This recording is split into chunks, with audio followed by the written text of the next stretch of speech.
Matthew Hopkinson from the local data company, and I'm pleased to announce the launch of our latest product, which is the Occupier Dashboard you can see in front of you. As you can see, it follows the normal navigation that we've got before. We've got 6 boxes in front, so we're trying to refine the analysis to simplify it and to bring out easier trends for you to see.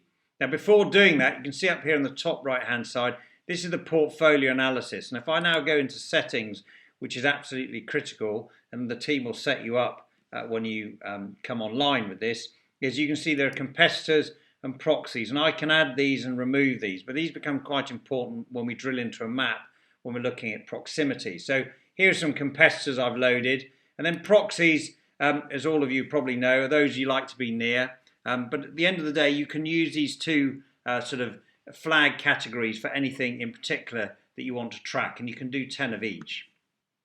So what we have in front of us are the 6 boxes, and you'll see here this is based around the health indices that we did with Morgan Stanley, and you can see here it summarises this for New Look, and it says out of the New Look portfolio we can see 11% are in improving locations, 26% weakening and 63% stable. And with everything, we're totally transparent. There are 18 which sit outside the health index coverage, and that because they're in airports or standalone where there isn't anything else to analyse in terms of health around them. When you then break this down, you can see a score of 1 to 9, and 9 being very strong and 1 being, as you see here, very weak, and you can see that spread across there.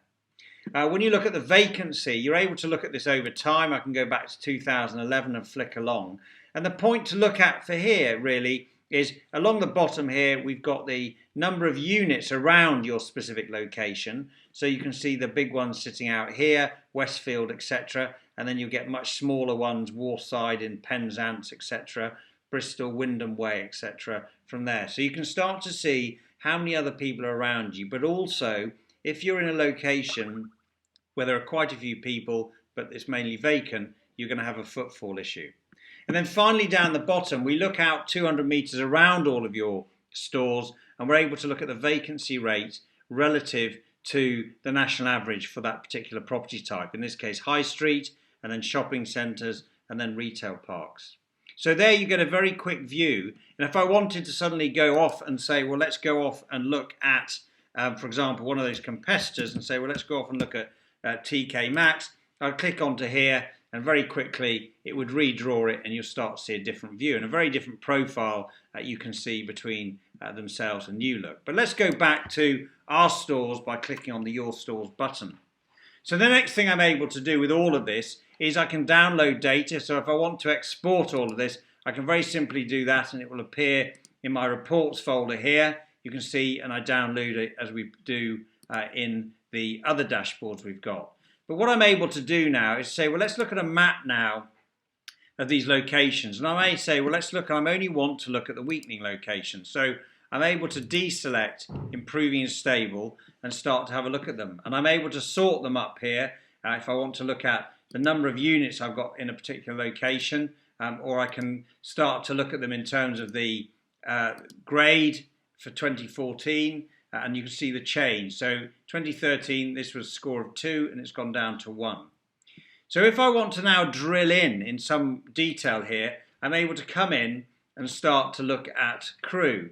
And why we had the importance of the settings here is this starts to identify the competitors that I put on. And I can see here where the retail parks and shopping, so here's a retail park here. And if you want to see where it is, you can see here it's a small one with 4 units. There, and then I'm also able to start to see about the competitors and proxies, and indeed if there were new ones which had opened in the last 12 months or closed, it would identify those. If I want to see, well, where are all the other businesses, then it will also identify those, and again you can point and click on any of these chat wins and it'll pull it up on the left hand side as we see in a second, but also we're able to start to go in and start to look at vacancy. And I think one of the really interesting things that we've been doing in the last 6 months is about persistent vacancy. So here are all the vacant units in crew which have been vacant for more than 3 years, and you can see their concentrations, and I can unclick that. And if I want to go to the more recent ones, and these may be the ones where I may look at occupying, then I could come to here, click on it, And you can see here's the vacant unit, nice picture of it. It's been vacant from September. And then if I come in and click on the next one, it'll show that it used to be the cooperative pharmacy, and they were there from 2010 to 2014. So very useful in terms of identifying locations, because if someone shows you one of these units, you may look at it and say, well, actually, this has been vacant for more than 3 years, and therefore I'm not interested. So it's been vacant since September 2010. What was there before? Johnson's Dry Cleaners. So very, very powerful tool in terms of looking at proximity, vacancy, and potentially where you want to locate. The final thing then on here is a list. So it immediately drops down and it shows me this ranking, the score, and it shows me about the vacancy rate and the size of crew. And if I want to drill in now to understand the health index in more detail, I can see 2014 versus 2013, but also further down here, I'm able to look at the change of that score and how it's gone in decline since 2011 and 2012. But I can still see that Marks and Spencer, who are closing in many of these town centres, how long will they be still in crew? You might ask yourself, but that's one of the strong points. But I can see this persistent vacancy playing against it, plus the overall vacancy. And then finally, you can see they've got a strong charity shop presence, but also a weak leisure presence, so the dwell time, food and beverage offer. So that's us drilling in, and I can go and look at all of these and twist down. But essentially, what you're able to do is to flick between these views, and then the breadcrumb trail here enables me to go back to that picture we had before, and then back to the dashboard. And I'm able to drill into any of these and identify the shopping centre views and start to look at those which have a high or low vacancy rate relative to the national average for shopping centres.